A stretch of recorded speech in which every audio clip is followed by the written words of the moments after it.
Nabi melaksanakan nambah 2 rakaat. Setelah itu, setelah nambah 2 rakaat, Nabi sujud. Nah, sujudnya Nabi itu menurut Imam Abu Hanifah itu hukumnya wajib. Begitu. Hukumnya sujud itu menurut Imam Abu Hanifah itu wajib. Kenapa? Ya kalau tidak wajib itu ya tidak mungkin dilakukan. Apa buktinya? Buktinya Nabi bersabda, "Shallu kama ra'aitumuni usolli." Salatlah sebagaimana kalian melihat aku salat. Lah kita sahabat sudah melihat Nabi salat ketika kekurangan rukun di dalam salat. Nabi itu sujud sahwi, ya berarti sujud sahwinya itu wajib kalau ada kekurangan di dalam sholat. Begitu.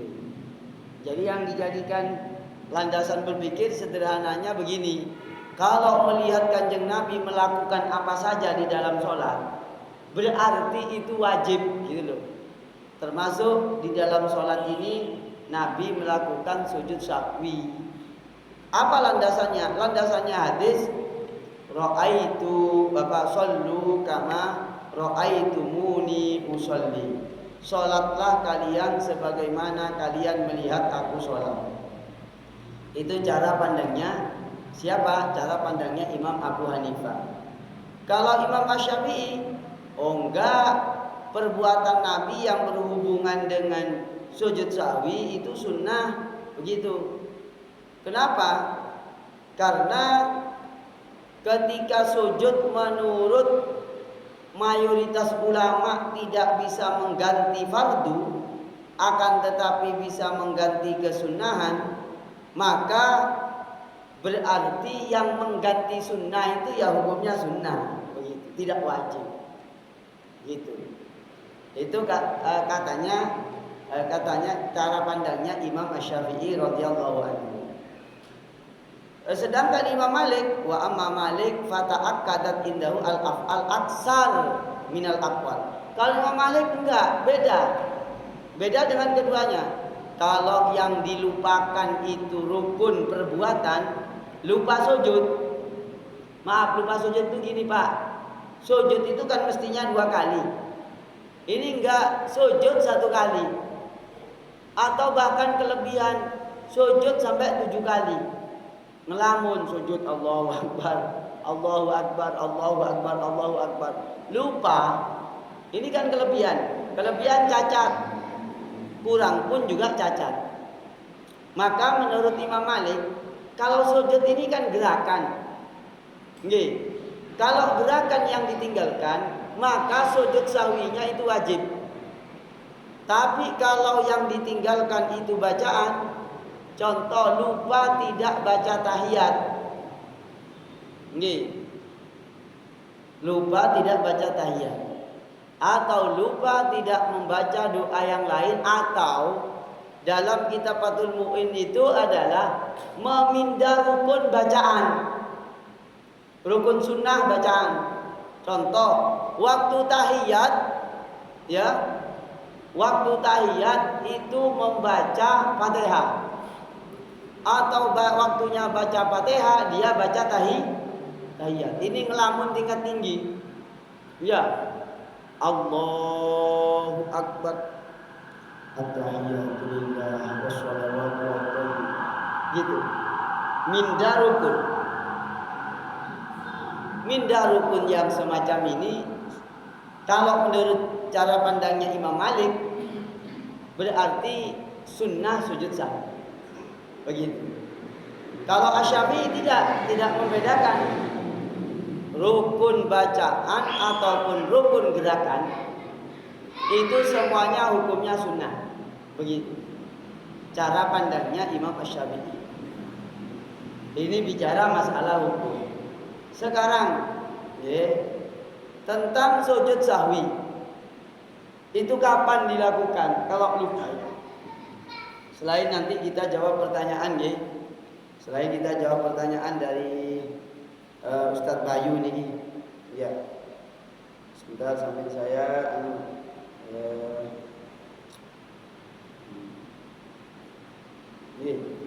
ikhtalafu fi mawadi'i sujud ala khamsati aqwalin. As-sujud anna sujud as-sahwi mawdi'ahu abadan qabla salam. Nah ini, kalau Imam Asy-Syafi'i menganggap sujud sahwi itu sebelum salam. Sebagaimana yang panjenengan sering ketahui, sujud sahwi sebelum salam. Wa dhahabal Hanafiyatu, ulama Hanafiyah ala anna ila anna mawdi'ahu abadan ba'da salam. Sujud itu setelah salam, sujud sahwi. Wa farraqat al-Malikiyah. Nah niki, ulama Malikiyah itu membedakannya di mana? Ini, in kana sujud linuksonin kana qabla salam. Kalau sujudnya itu karena kekurangan rukun, maka sebelum salam. Wa in kana li ziyadatin kana ba'da salam. Apabila yang lupa itu karena kebanyakan, misalnya sholat duhur jadi 5 rakaat. Ini sekaligus menjawab pertanyaannya Ustadz Dayu ya. Jadi kalau ada orang kelebihan rukun seperti sholat duhur 7 rakaat, ya, maka sujud sahwi setelah salam. Catat baik-baik ya. Kalau kekurangan rukun gara-gara lupa, maka sujud sahwinya sebelum salam, setelah tahiyat. Kalau misalnya lupa karena sebentar ya, menurut sebentar.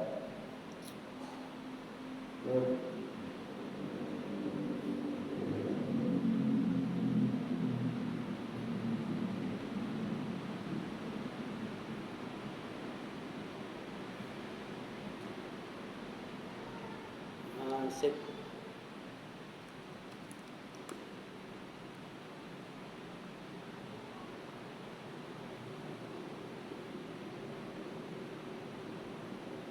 Bismillahirrahmanirrahim.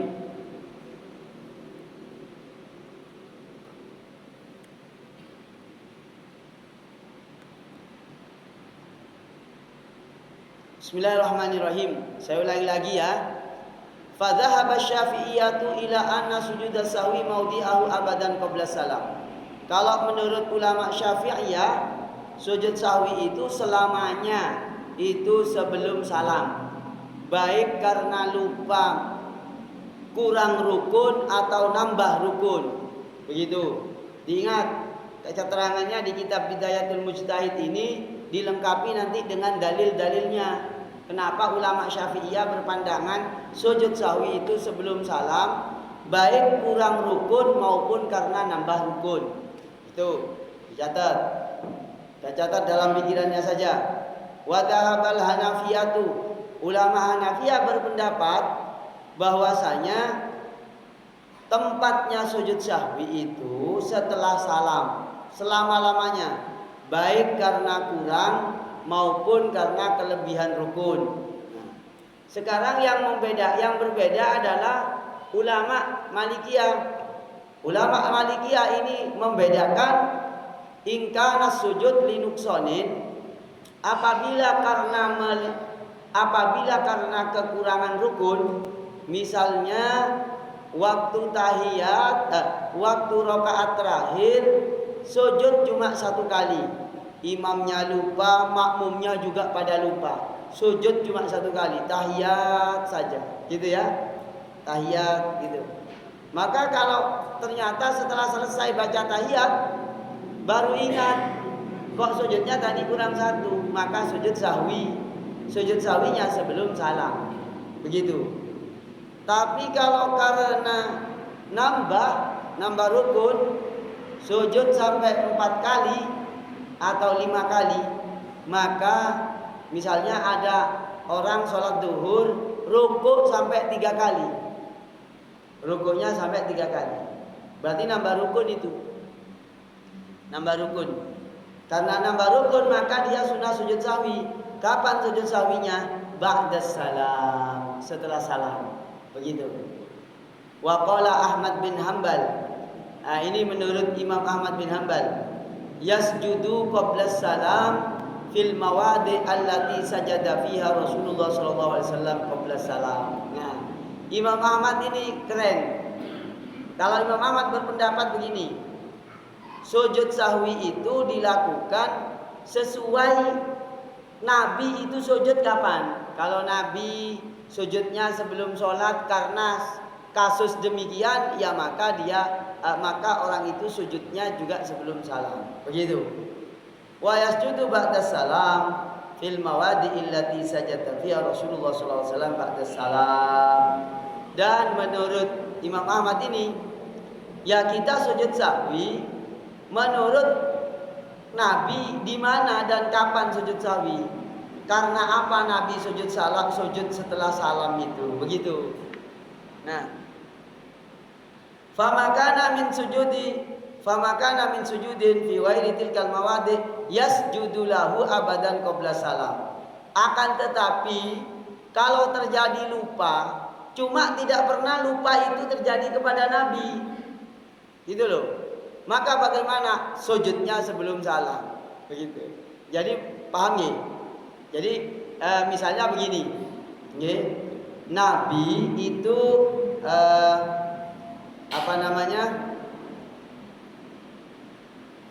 Nabi itu pernah lupa sujudnya itu setelah salam.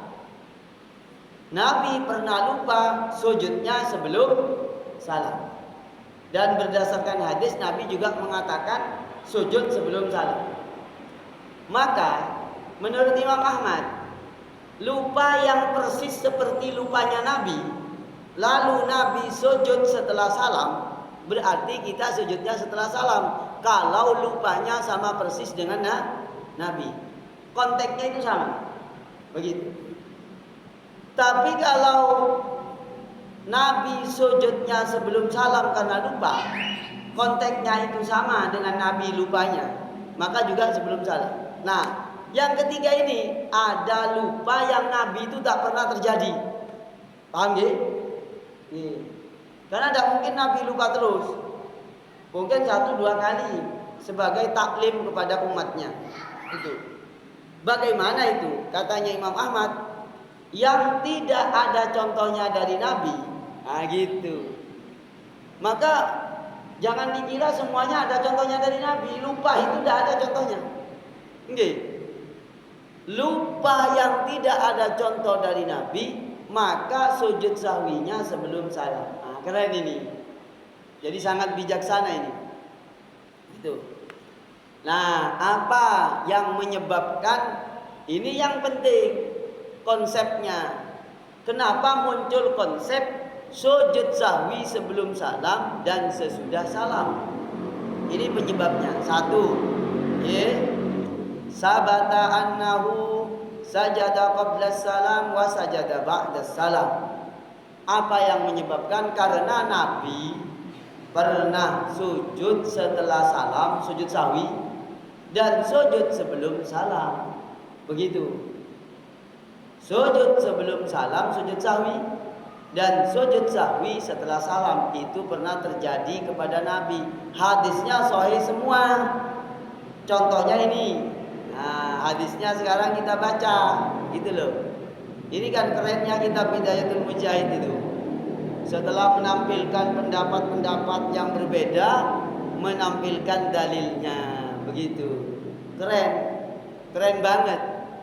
Dan model fikih yang begini ini tidak banyak, gitu loh. Yang model fikih seperti ini tidak banyak. Niki, hadis Ibnu Buhaina, ya, sallalana Rasulullah. Nah, niki saya tampilkan nih. Hadis Ibnu Buhaina annahu qala sallalana Rasulullah sallallahu alaihi wasallam raq'ataini. Rasulullah sholat berjamaah bersama kami 2 rakaat. Summa qoma, kemudian berdiri. Iya. 2 rakaat. Summa qoma falam yajlis. Iya. Nabi berdiri tidak duduk. Ah, jangan-jangan pertanyaannya Mas Bayu ini nanti. Iya. Nabi 2 rakaat, sholat 2 rakaat. lalu berdiri tanpa duduk. Faqaman nasu ma'ahu. Lah ini makmum yang cerdas Pak Bayu. Makmumnya karena Nabi berdiri tidak tahiyat, jamaah ikut berdiri. Falamma qada salatahu, ketika selesai salatnya berarti dapat 4 rakaat, sajada ini. Baru Nabi sajada setelah selesai salatnya, sajada ini wa huwa jalis. Nabi sujud 2 kali. Dalam waktu itu Nabi dalam keadaan duduk begini. Duduk selesai ya. Setelah selesai baca tahiyat, Nabi itu sujud sebelum salam. Ini hadis yang sebelum salam. Maaf ya, saya ralat. Ini hadis yang sebelum salam. Terus yang berikutnya. Niki. Wasabata aidon annahu sajada ba'da salam fi hadisi Dzulyaden al-mutaqaddim. Nah, sebagaimana hadisnya Dzulyaden yang saya ceritakan tadi, ya, bahwa Nabi sholat duhur 2 rakaat. Lalu Nabi salam. Setelah salam ditanya, wahai Nabi, apakah panjenengan mengqosor sholat duhur? Apakah panjenengan lupa? Nabi mengatakan tidak semuanya. Gitu. Akhirnya nanya sahabat, betul enggak Dzulyaden ini? As-sadaqa Dzulyaden? Dzulyaden betul Nabi. Akhirnya Nabi langsung berdiri sholat, Allahu Akbar. Nambah 2 rakaat. Setelah nambah 2 rakaat, baru setelah salam Nabi itu sujud Berarti contohnya dari mana ada 2. Lah yang ini nih katanya Imam Ahmad bin Hanbal yang ditiru. Yang konteks lupanya sama itu ditiru. Yang tidak sama jangan ditiru. Berarti gimana? Sebelum salam. Contoh yang tipu hari Ustadz Bayu ini ngimami duhur lupa. Rakaatnya jadi 5 nggih. Nggih. Jadi 5. Sudah terlanjur berdiri.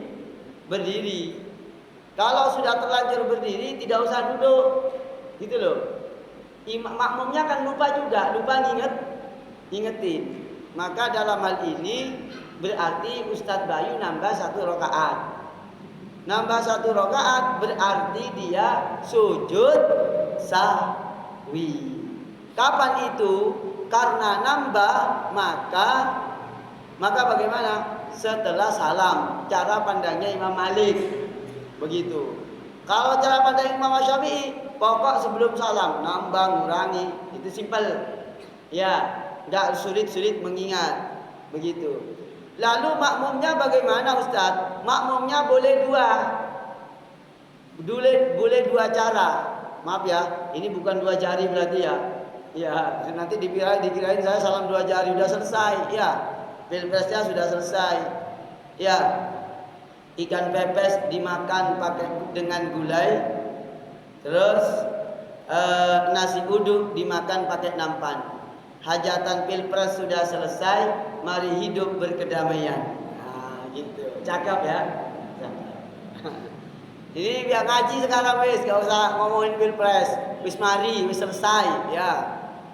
Sudah ketemu nanti pasti tetap ada presiden, gak usah ikut-ikut rame-rame ya, biar enggak hidup hanya ada keramaian gitu ya. Kita nyantai, kita ngaji saja. Kalau ada kesempatan panjenengan nyalon, nanti nyalon aja gitu. Biar tahu kayak apa repotnya nyalon gitu ya. Oke. Dua cara ini dipakai oleh Nabi, sama-sama dipakai. Lah menurut Imam Syafi'i, baik nambah, baik kurang itu sebelum salam. Kasusnya Ustadz Bayu ngimami nambah rakaat, sudah terlanjur berdiri, Allahu Akbar gini kan, makmumnya subhanallah apa enggak? Tapi panjenengan sudah berdiri. Kan ini menurut para ulama enggak usah ngepir karena sudah lupa. Sudah memang rukunnya berdiri sesuai keyakinannya imam. Begitu. Maka makmumnya gimana? Makmumnya boleh milih dua. Yang pertama ini ikut tiga, bahkan tiga. Ya, milih tiga. Ikut imam berdiri. Ya, ikut imam berdiri. Lalu setelah itu ikut sujud sahwi bersama imam. Ya. Yang kedua boleh milih. Yang kedua ini boleh milih duduk nunggu. Ya, duduk nunggu. Sampai kapan? Sampai imamnya turun tahiyat. Setelah imam sujud sawi, ya ikut lagi sujud sawi dia, ngikutin imam sujud sawi. Atau saya nggak mau ikut sujud sawi, saya nggak lupa. Oke, ditunggu sujud sawinya sampai selesai, sampai salam imam baru ikut salam. Itu pilihan kedua. Ya. Pilihan ketiga bagaimana? Ini tidak dianjurkan, yaitu memisahkan diri, alias mufaroqah. Begitu. Kalau milih sholat sendiri berarti udah salam langsung. Assalamualaikum warahmatullahi wabarakatuh. Assalamualaikum warahmatullahi wabarakatuh. Imam ditinggal sendiri. Ya, begitu. Nah, problemnya adalah bab fikih lupa ini. Bab lupa dalam fikih memang tidak banyak disosialisasikan. Kenapa? Lupa itu jarang terjadi, tapi banyak kejadiannya. Bedakan ya, lupa itu banyak terjadi, sering terjadi dan tidak banyak terjadi tapi banyak kejadiannya. Apa maksudnya? Kan kita tidak selamanya lupa, tapi orang lupa itu sangat banyak, gitu loh. Gimana Bapak? Iya, begitu. Maka Mas Bayu itu begitu. Jadi nggak usah repot-repot wes. Ya. Ya gimana?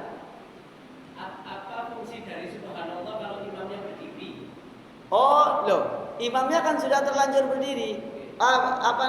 Fungsinya adalah zikir kepada Allah. Karena berdasarkan hadis riwayat Imam Bukhari bahwa di dalam sholat itu isinya adalah qiraatul Quran, tasbih, tahmid dan lain-lain yang isinya doa. Itu kan sudah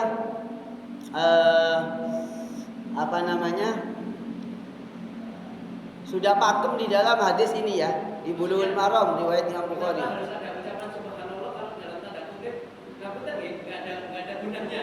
Loh, bukan begitu. Bukan masalah guna gak guna.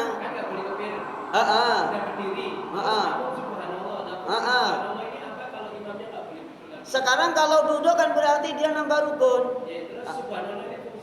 Fungsinya zikir gitu aja. Iya, sekedar ngasih tahu. Dikasih tahu imamnya tidak harus duduk, begitu. Gitu Mas Bayu. Iya. Kalau andaikan duduk ya nggak masalah, dia sudah terlanjur duduk, gitu loh ya. Terlanjur duduk, karena kalau sudah terlanjur duduk ya sudah. Misalnya ditegur langsung duduk, nggak apa-apa. Ini persoalannya dia sudah baca basmalah misalnya, nggih. Sudah baca basmalah itu berarti sudah rukunnya ketambah. Ini kudu dijelaskan ya. Bentar.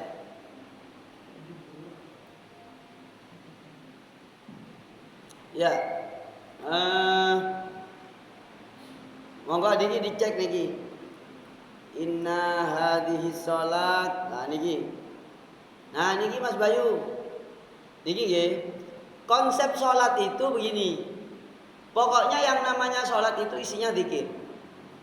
Inna hadhihi shalat la yasluhu biha syai'un min kalamin nas. Salat yang kita lakukan ini tidak layak di dalamnya ada sedikit pun pembicaraan dengan manusia. Innama huwa at-tasbih. Di dalam salat itu isinya tasbih, takbir, baca Quran, zikir. Gitu loh.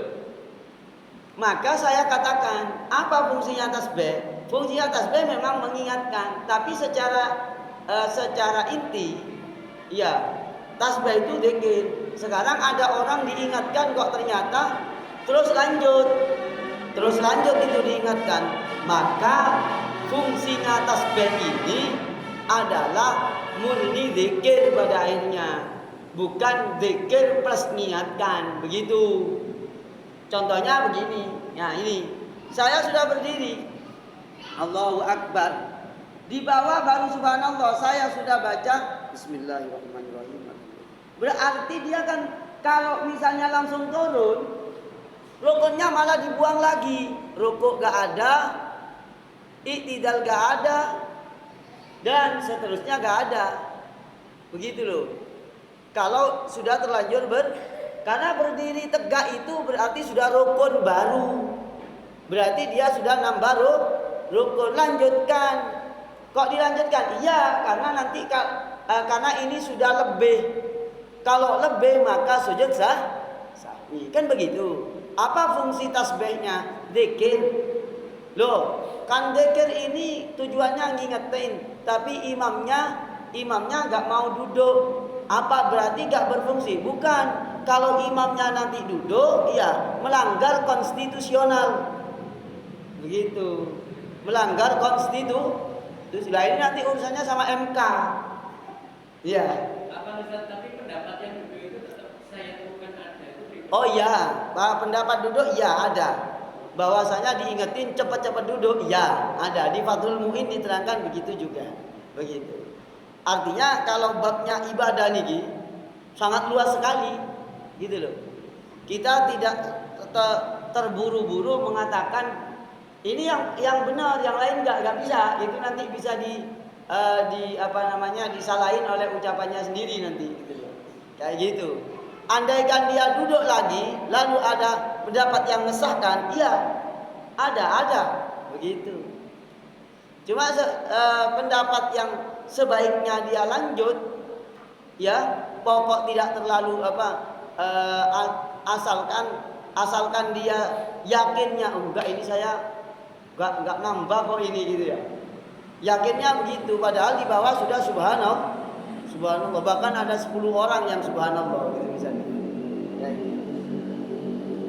Jadi kesimpulannya begitu Pak Bayu. Apa fungsinya tasbih? Zikir. Dan ini keterangannya bahwa tasbih itu zikir. Kok dibuat mengingatkan? Mengingatkannya itu nomor 2. Gitu loh. Mengingatkannya nomor 2. Fungsi utamanya ya zikir. Begitu. Terus apalagi Mas Bayu? Sudah jelas atau belum? Nggih, jelas. Pak Sugeng? Kalau sujud sahwinya nggak ada salam, berarti salam lagi kan? Nggih, betul. Iya, betul. Kalau sujud sahwinya itu setelah salam, maka nanti salam lagi. Iya, cukup 1 kali salamnya nggak apa-apa. Gitu. Kayak gitu. Begitu Pak Sugeng. Yang enak nggak repot-repot membedakan itu sebelum salam, gitu loh. Baik kurang maupun lebih. Imam Syafi'i. Tadi penjelasan dengan yang Rasulullah sholat 2 rakaat jadi 3 itu sholat apa? Sholat 2 rakaat jadi 3 katanya. bukan 3. Jadi Nabi itu sholat 2 rakaat. Nggih. Sholat 2 rakaat katanya Ibnu Buhaina. Sholatnya itu mestinya di rakaat kedua itu tahiyat. Mestinya tahiyat awal. Lah Nabi ini tidak baca tahiyat, langsung berdiri di rakaat yang ketiga untuk rakaat yang ketiga gitu loh. Maksudnya ketiga itu berdiri ke rakaat ketiga tidak melakukan tahiyat awal gitu. Ya, terus gimana, Pak? Gimana Ustaz Bayu jelas? Ini keterangannya saya tadi. Nabi sholat 2 rakaat tanpa duduk, ya. Lalu para sahabat ikut berdiri juga. Artinya apa? Nabi sholat tidak tahiyat pertama. Langsung rakaat kedua itu berdiri. Masuk ke rakaat ketiga. Setelah selesai sholatnya, sebelum salam, Nabi sujud sahwi. Begitu. Tidak ada redaksi yang menyebutkan sahabat menyebutkan subhanallah gitu. Oh, enggak ada. Berarti pada saat ini pada lupa. Atau memang sudah penjelasan bahwa tahiyat itu adalah sunnah, tahiyat yang pertama. Begitu. Gitu. Jelas Pak Bayu? Untuk sementara saya belum menemukan di sini yang ini sahabat mengucapkan subhanallah, nggak ada. Gitu. Terus Pak. Tadi sudah dijawab beberapa itu kan harusnya kan tahiyat awal kan sudah kita tidak dijelaskan bahwa itu kan sunnah. Kalau sudah sunnah juga mesti sujud sahwi. Dalam Kan hukumnya tahiyat awal itu sunnah. Seandainya lupa, itu harus sujud sahwi. Sunnah sujud sahwi. Nggih, sudah sujud sahwi. Begitu. Meskipun kita nggak sujud sahwi kira-kira. Oh sah, tetap sah. Jelas. Nggih. Awal lagi. Isanya jam berapa Pak Sugeng? Aduh, kurang 1 menit. Nanti tutup pertanyaan nggih. Jadi alhamdulillah ya, walaupun kita tertatih-tatih bersama, saya dengan kami dengan segala kesibukannya tetap berusaha ngaji. Gimana? Beberapa waktu yang lalu itu ada ibu-ibu yang tanya begini. Jadi saya nggak tahu kejadiannya, yang imam itu bapak-bapak sudah sepuh lupa Fatihah, tapi ibu-ibunya itu mengingatkannya subhanallah. Oh gitu, nggak apa-apa. Setahu saya kan Nggak apa-apa. itu subhanallah, tapi imamnya tetap nggak baca Fatihah sampai salam. Terus mohon koreksinya apa saya benar apa enggak? Saya bilang Fatihah itu salah maksudnya rukun. Oh enggak, sebentar. Saya potong dulu sebentar ya. Imamnya baca surat apa enggak? Surat selain Fatihah. Baca. Oh iya, terus monggo lanjut gimana jawabannya jenengan? Karena Fatihah itu bagian dari syarat-syaratnya sholat, lebih baik diulang aja untuk sholat. Oh gitu. Ya, itu jawaban mencari selamat gitu ya. Mencari selamat agar tidak, andaikan salah tidak terlalu salah, andaikan betul ini ya nggak betul-betul amat gitu ya. Iya. Jadi gini Ustaz Ayu ya, Fatihah itu syarat sahnya sholat. Syarat sahnya sholat menurut mayoritas ulama fikih berdasarkan hadis la sholata liman lam yaqra bi fatihatil kitab. Tidak ada sholat yang sah kalau tidak bagi orang yang tidak baca Fatihah. Tapi menurut Imam Abu Hanifah, hadis ini bukan untuk makna sah, tapi makna tidak sempurna. La sholata, tidak ada sholat yang sempurna liman lam yaqra, bagi orang yang tidak membaca bi fatihatil kitab, surah Fatihah. Begitu. Maka menurut Imam Abu Hanifah, walaupun tidak baca Fatihah tapi sudah membaca ayat Al-Quran yang lain, sholatnya sah. Maka tadi saya tanya ke Ustaz Bayu, sudah baca sholat yang lain apa belum? Sudah baca, berarti dia itu sah sholatnya menurut Imam Abu Hanifah. Oh mau ulang, bagus, karena sholatnya dianggap tidak sempurna atau kurang sempurna. Berarti jawabannya sudah lumayan tepat gitu ya. Lumayan ketepaan gitu ya. Nah, tapi konsepnya begitu. Andaikan jamaahnya imamnya sudah baca surah selain Fatihah, sudah sah berdasarkan Al-Qur'an, yaitu surat Al-Muzammil, itu keterangannya faqra'u ma tayassara minhu. Bacalah di dalam sholat itu apa yang mampu dibaca dari Al-Qur'an. Begitu. Berarti bagaimana? Berarti baca Fatihah di dalam Quran, di dalam sholat itu bukan fardu, tapi kelebihan dan keutamaan menurut kesempurnaan menurut Imam Abu Hanifah. Begitu. Maka kuncinya di situ. Saya ulangi lagi ya, menurut Imam Abu Hanifah, baca Fatihah di dalam sholat itu bukan rukun sahnya, asalkan di dalam sholat itu sudah baca Quran, itu sah. Lalu apa maknanya hadis la sholata liman lam yaqra bi fatihatil kitab? Menurut Abu Hanifah, maknanya hadis ini la sholata, tidak ada sholat yang sempurna bagi orang yang tidak membaca Fatihah di dalam sholat. Tapi menurut selainnya Abu Hanifah, Imam Asy-Syafi'i, Imam Ahmad bin Hanbal, Imam Malik, Imam Lais dan lain-lain itu berpendapat bahwasanya la sholata itu tidak sah sholatnya, begitu. Bagi orang yang tidak membaca Fatihah di dalam sholat.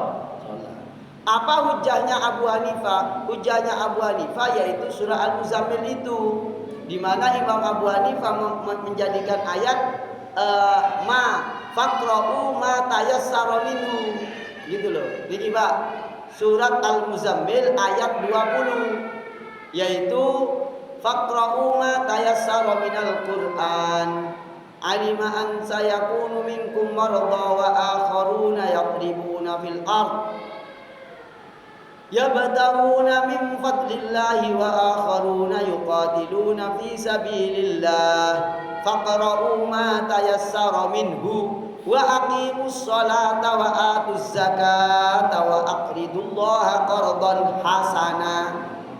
Jadi menurut Imam Abu Hanifah, ayat ini memberitahu kepada kita bahwa di dalam sholat itu yang disuruh baca itu ma tayassar. Yang dibaca itu pokok yang kita mampu baca. Tidak ada ketentuan Fatihah. Loh hadisnya itu katanya Abu Hanifah tidak menunjukkan wajib, itu menunjukkan sempurna. Bahwa kalau orang itu tidak baca Fatihah, sholatnya tidak sempurna. La sholata, tidak sempurna sholatnya. Begitu. Keren kan Abu Hanifah? Untung. Jadi jawabannya Ustadz Bayu ini diselamatkan oleh mazhab Abu Hanifah. Gitu ya. Diselamatkan.